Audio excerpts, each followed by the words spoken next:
आप इस कहानी को अंततः ध्यान लगाकर सुन लेते हो तो आप अपने भविष्य की चिंता छोड़ वर्तमान में खुशी से जीना सीख जाओगे।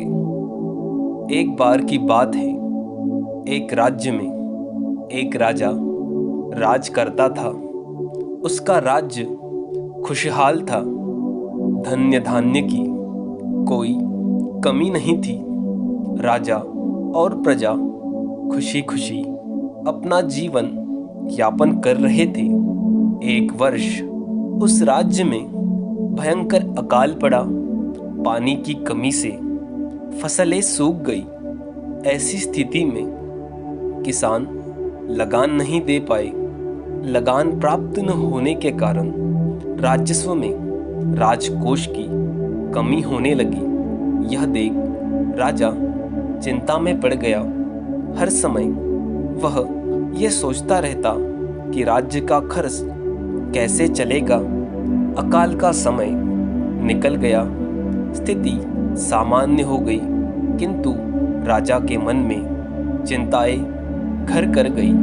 हर समय उसके दिमाग में यही चलता रहता कि राज्य में पुनः अकाल पड़ गया तो क्या होगा। इसके अतिरिक्त अन्य चिंताएं उसे घेरने लगी। पड़ोसी राज्य का भय, मंत्रियों का षड्यंत्र जैसी कई चिंताओं ने उसकी भूख प्यास और रातों की नींद छीन ले गई।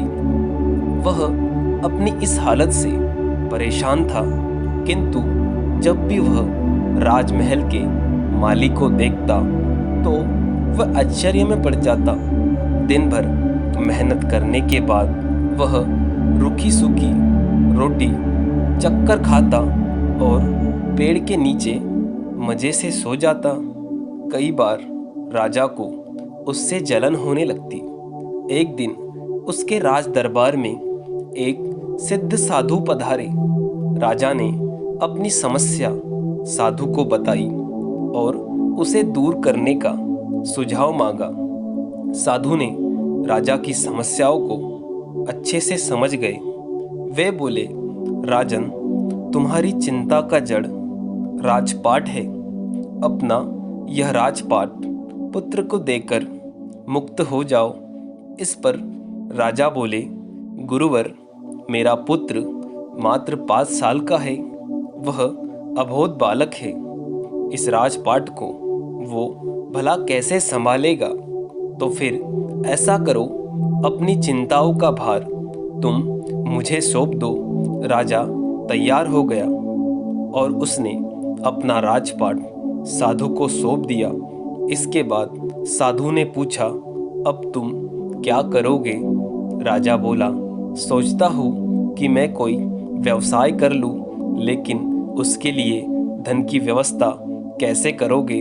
अब तो राजपाट मेरा है, राजकोष के धन पर अब मेरा अधिकार है, तो मैं कोई नौकरी कर लूँगा।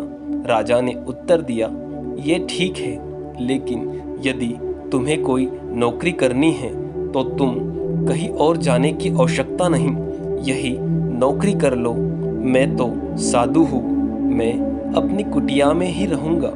राजमहल में रहकर मेरी ओर से तुम ये राजपाट संभालना। राजा ने साधु की बात मान ली। साधु की नौकरी करते हुए राजपाट संभालने लगा। साधु अपनी कुटिया में चले गए। कुछ दिन के बाद साधु पुनः राजमहल में आए और राजा से भेंट कर पूछा, कहो राजन, अब तुम्हें भूख लगती है या नहीं, और तुम्हारी नींद का क्या हाल है। गुरुवर, अब तो मैं खूब खाता हूँ और गहरी नींद में सो जाता हूँ। पहले भी मैं राजपाट का कार्य करता था, अब भी करता हूँ, फिर ये परिवर्तन कैसे, ये मेरी समझ के बाहर है। राजा ने अपनी स्थिति बताते हुए इस प्रश्न को पूछ लिया। साधु मुस्कुराते हुए बोले, राजन, पहले तुम इस कार्य को अपना बोझ समझ बैठे थे, किंतु राजपाट मुझे सौंपने के उपरांत तुम समस्त कार्य को अपना कर्तव्य समझने लगे। इसलिए तुम चिंता मुक्त हो। दोस्तों, इस कहानी से हमें यह सीख मिलती है कि हमारे जीवन में हम जो भी कार्य करते हैं उसे हमें खुशी से करना चाहिए और उसे कभी भी बोझ नहीं समझना चाहिए। यदि हम उस काम को बोझ समझेंगे तो हम कभी भी खुश नहीं रह पाएंगे और हमेशा चिंताओं में डूबे रहेंगे। दोस्तों, आपका भविष्य आपकी आज की वर्तमान स्थिति तय करता है, क्योंकि हम जो वर्तमान में कार्य करते हैं उसी से हमारा भविष्य बनता है। इसलिए कल की चिंताओं को छोड़, जो हमने कभी देखा ही नहीं है, भविष्य में क्या होगा हम ये नहीं जानते, लेकिन हम यदि आज के दिन को अच्छे से जिएंगे और उस दिन में भविष्य के लिए कुछ कार्य करेंगे तो हमें कभी भी भविष्य की चिंता नहीं होगी।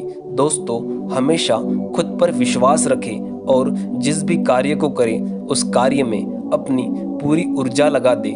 आप अवश्य सफल होंगे।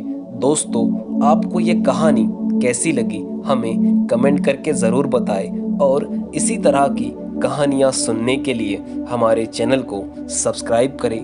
धन्यवाद।